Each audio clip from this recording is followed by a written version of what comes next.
I had this crazy idea of, I was into unicorns. I've always been into unicorns, but recently I bought this book, a book of unicorns that I really enjoyed because it has a wide variety of illustrations, different styles, from different time periods. And I thought it would be fun to combine like the idea of unicorns and be inspired by some of these images and at the same time practice different kinds of drawing and painting styles. And then of course I thought, okay, I made myself a little reminder, make your own book of unicorns. And I thought we could start by making our own little sketchbook. Sure, you can do any sketchbook, but I thought making a small one will make it more feasible. And I'll show you, last night I was practicing cutting and folding. And I'll show you 4 different ways that with minimal cutting, you can make yourself a little concertina style sketchbook. All right, so these all are made with the same size paper. This is beautiful handmade paper by Kelsey Pike, but you can use any paper. This one has smaller pages and more of them. So these are biggish sheets of paper. Oh, the snowplow is coming. That's what you hear. Of course, when I need a measuring stick, of which I have so many, I can't find it. I have this beautiful one, which is not very big, but it's beautiful. So this is what, let's say 12 by, maybe 12 by 15, something like that. Anyways, it's biggish paper. All of these papers, I have done exactly the same thing to start. They're all the same kind of paper. But depending on where you cut them, and in one case how much you fold them, you get a different kind of sketchbook. All right? So I'll take a normal piece of paper that's smaller because my camera is not high enough to show you well. But in all these cases, you start with this. This is a normal sheet of copy paper. And printer paper. You fold it in half this way. Then you fold it in half this way. And then you fold it again in half this way. All of those start like this. One of them you fold again, but we'll talk about that later. So then you end up with 1, 2, 3, 4, 5, 6, 7, 8. Now, if you know how to sew and bind, this might be not especially interesting. On the other hand, when you travel, sometimes you don't have access to those. So the easiest way is you fold it this way. You take scissors and you do this.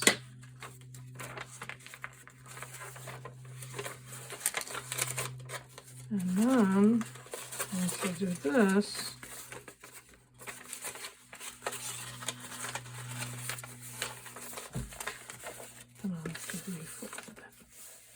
right? And then you have 1, 2, 3, 4. If you want, you can use these as pockets. Okay, 1, 2, 3, 4. So this is this one. You just have that cut in the middle. And then you end up with this 1, 2, 3, 4. Now, if you do another cut here,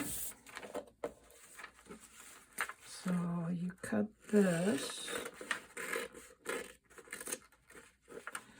then you have a little bit more options, because you can fold like this, like this, like this, and you have more sheets. 1, 2, 3, 4, 5. Just one more, but you know, still one more. So that's this one here. 1, 2, 3, 4, 5. Okay, 1, 2, 3, 4, 5. Now this is a little different, so I'm going to take another piece of copy paper. I'll start exactly the same way. So I fold this way, and then this way. I am not like into precision. Okay? And then what you do is you fold all the way up except for one. I mean, you cut all the way up except for one.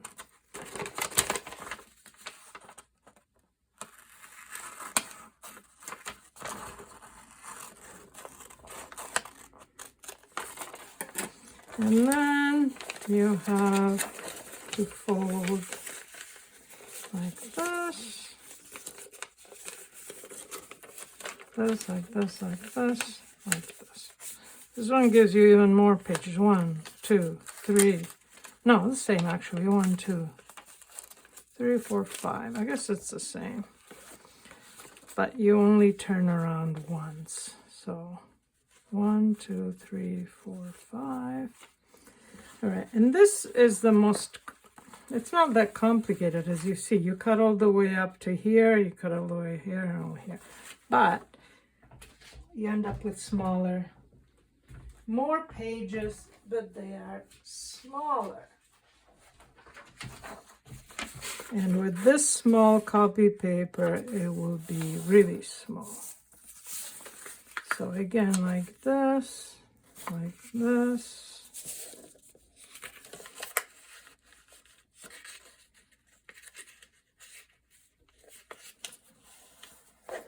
This.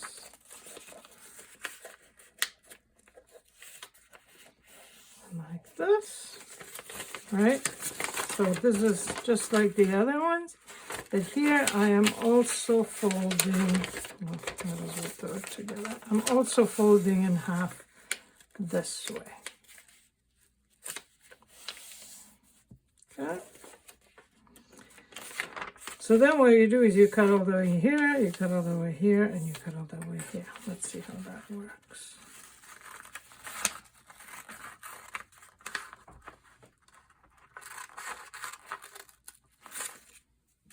So these two, you leave that center one alone. Okay. You leave just that last segment. It's not cut.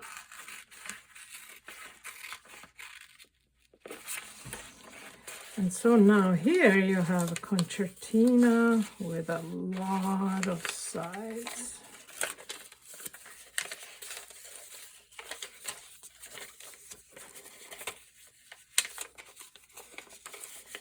Concertina or Leporello. There's many ways of doing concertinas. These are 4. And the idea is that most of us have paper that is big this way, but not necessarily super long. If you have a 30 by 22 sheet of paper, you could just fold it like this, you know. If you take the long side, the 30-inch side. But anyways, if you do it this way, you have to keep moving, right? So you have 1, 2, 3, 4, 5, 6, 7, 8, 9, 10, 11, 11. Oops, what have I done? Oh yeah, 13, 14, 15, 16, 17. This one you get a lot of pages. And if you have a big enough piece of paper, that might be worth it, because more pages is better than fewer pages. Okay, so I have these 4. Now for my book of unicorns, as beautiful as this paper is, I want to use regular watercolor paper.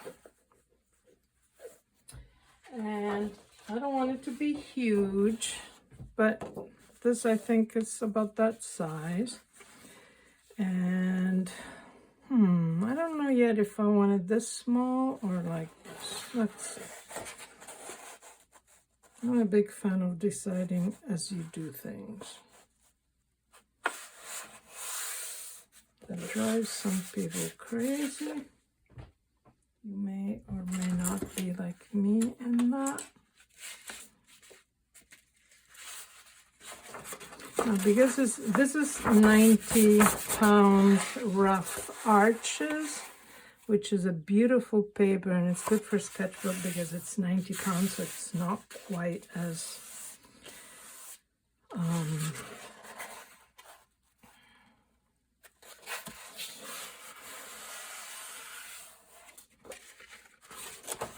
as thick as 140 pounds. It's harder to make this kind of sketchbook with, because you end up with thick.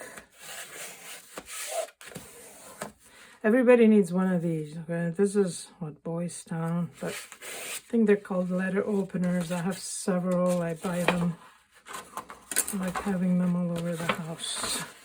This is very useful for cutting paper. So I have this, and this would be too small to demonstrate for you. Plus, I don't know that I want to do 17 unicorns. So I am going with the second one. This one, because it makes 5, but I don't have to keep turning it so much. So that means that I need a cut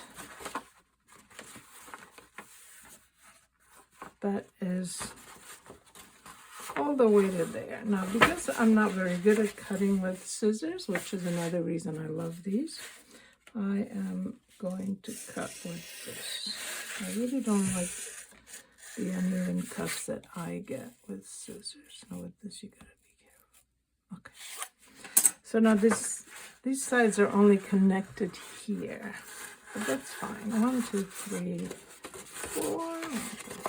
So now I have my book of unicorns. There's no unicorns in it yet, but I have a title page. 1, 2, 3, 4, 5, 6, 7, 8. And an end page. That's plenty of unicorns. So this would be my book of unicorns. And I hope you will make one, and you could make a book of moths, a book of birds, a book of cats. This is going to be a book of unicorns. Let me know if you have questions.